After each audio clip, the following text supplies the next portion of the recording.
I knew really from 5 or 6 years old that music was something I loved. It was part of me. It felt like this is what I was supposed to do. So at that early age, I was drawn to it. My babysitters would bring their hit records over, you know, Elvis Presley, Bill Haley and the Comets, Little Richard, you know, I mean, this is great. I love this stuff. And ghost stories. The ghost stories were good too. Getting into this was kind of an accident. I didn't set out to do it. It was just because failing in other areas of music, you know, because of other people, whatever.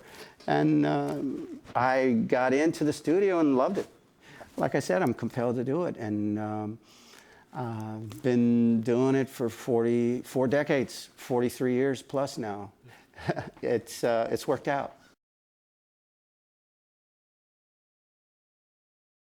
The one thing about recording in digital audio that was an immediate issue for me was you never hear input on the microphones. You have to always be going through computers. There's always, you know, you have to be going through that unless you're recording on a console like this where I've got a switch over here. I can go, here's the console.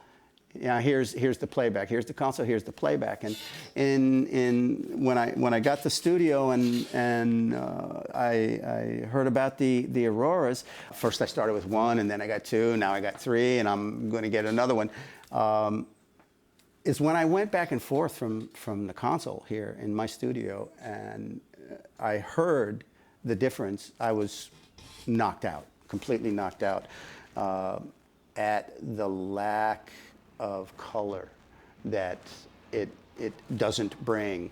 So when I heard the Auroras, and to be able to switch here is the only situation that you can do that, period. And I have to say I was truly amazed, pleased, and surprised too. And when I heard this, I really flipped out. And at that point, I compared it to others. I have to say I cannot find another converter for that price point or that performance point that beats it.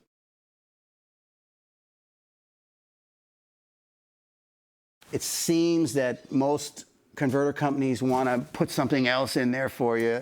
Let me put some bottom in there that's not there, so they think it's really good, and let me polish this top end a little and make it sheen a little bit more. But it's not. I'm listening. I'm going like, that's kind of like putting EQ across the bus.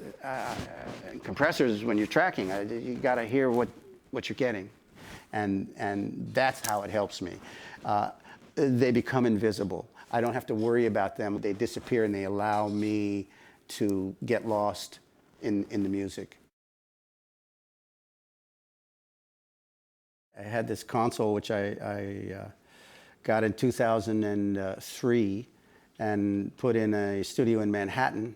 A lot of mixed projects, a lot of recording here. I've got everything wired for sound. I've got mudroom. It's got 4 mic lines. The bathroom down here, which is nice, bright, tiled room I use for a live reverb. As well, but also if you want that brightness, and it's connected to a sauna room, which is wood, 8 by 7 sauna in there, so it's good for amplifiers and guitars. I've got 16 channels in the 3-car garage out there, and I've got a 24-channel snake that goes up to the living room with 18-foot ceilings, which is where I do the drums. Also have done drums here. It's great for the hip-hop kind of stuff, or the dry, tight, close. But majority of it is either overdubbing or mixing here. And I've had projects with as few as 8 tracks and as many as 300. And that's it.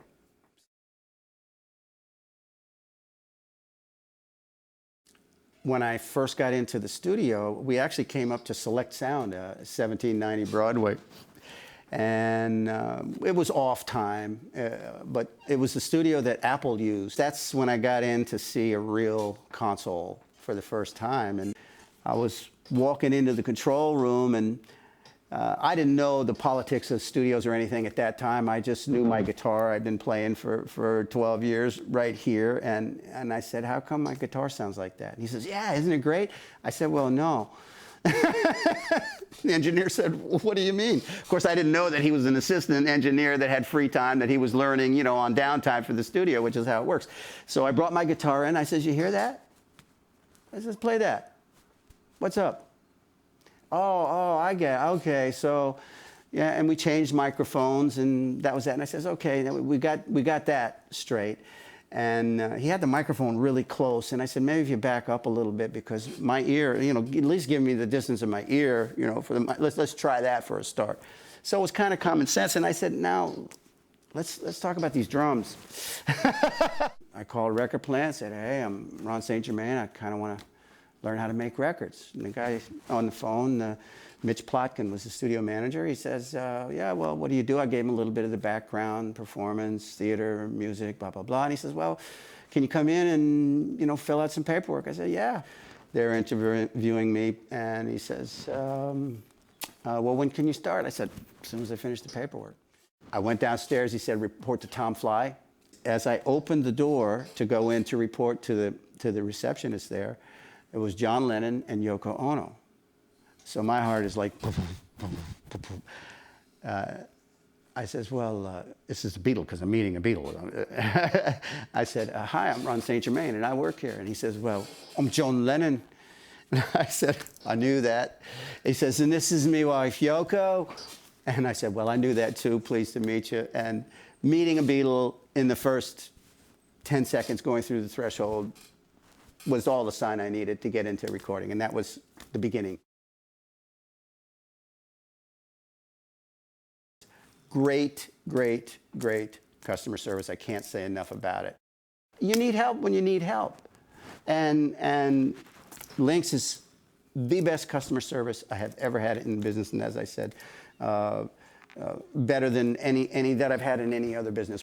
This product, this converter is simple and basically problem-free. And 99% of the problem is user operator error. You got somebody who understands that at Lynx and you know, doesn't embarrass you when you screw up, but is able to get you working again, which is the main thing for whatever reason. So there's a certain loyalty there that I'm committed to, because I know that it's every bit as important a piece of the product as the product itself.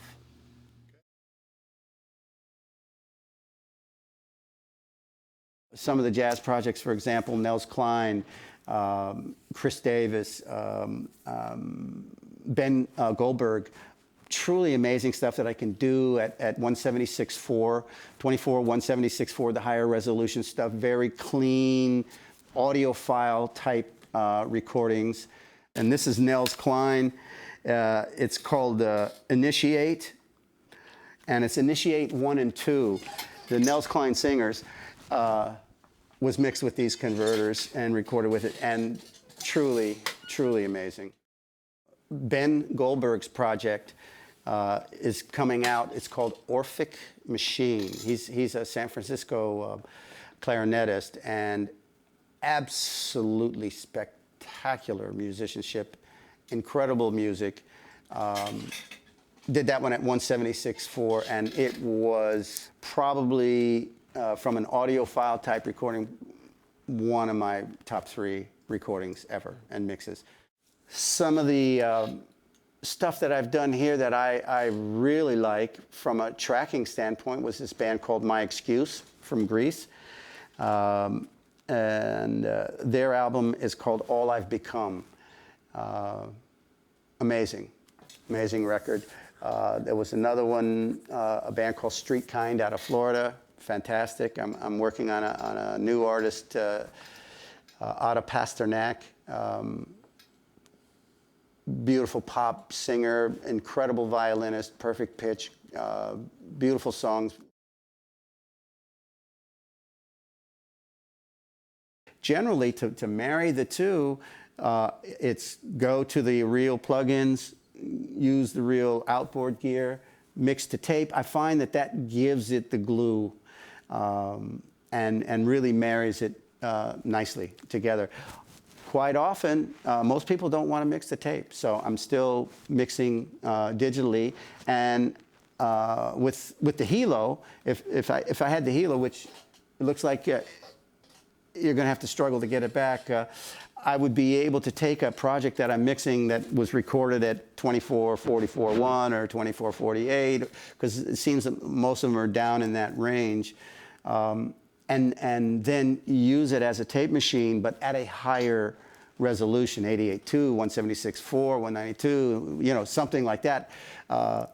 That way, but still getting the benefit of coming through something like this plug-in right here and these plug-ins over there, and being able to document the final 2-track mix at a higher resolution rate, so therefore the product will be available in 2-track format at a higher resolution later down the line. So when you go back to it 40 years, you know, and we're at 15 million bits, the 192 will at least stand a chance.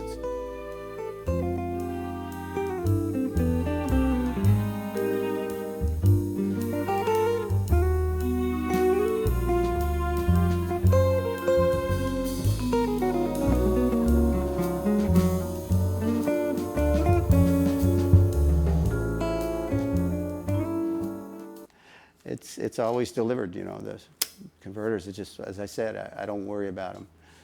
I don't have to think about them. They disappear.